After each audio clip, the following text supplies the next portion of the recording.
Jel to zato što sam ovako zgodna cica, a? Jel to? Da.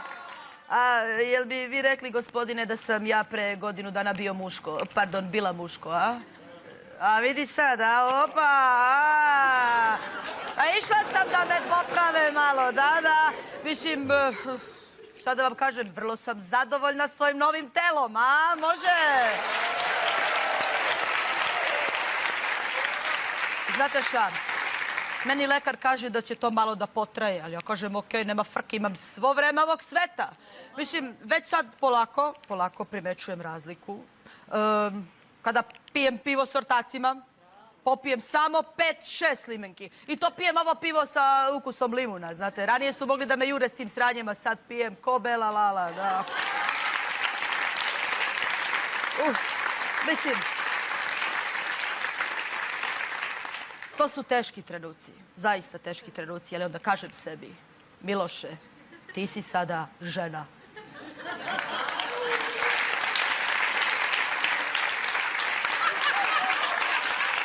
Znate šta? Prva sam u redu kad počne rasprodaja. Ja sam u stanju pola sata da biram taj omekšivač. Onda znam da izaberem deterđent koji uklanja najtvrdokornije mrlje. Da pijem kafu s komšinicom, ogovaram onu Rospiju s petog što nam krade pelcere bez pitanja, jeste. Preplatila sam se na sve ženske časopise. Dobro, Playboy mi je ostao to od prošlog puta, ali... Samo čitam.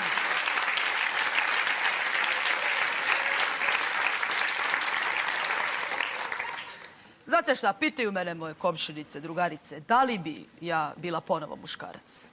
Apsolutno nikad. Nikad. Mislim, možda samo kod parkiranja. A je u mater, sad ne umem ni da se parkiram. Ranije sam mogao da ga uguram gde god hoćeš, sad teško, ali dobro.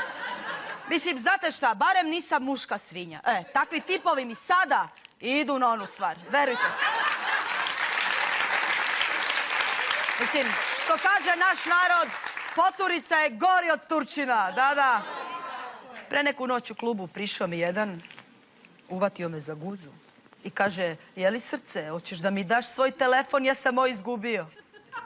Ma nemoj, mogu samo da ti dam broj hitne pomoći, treba će ti kad te budem lupala.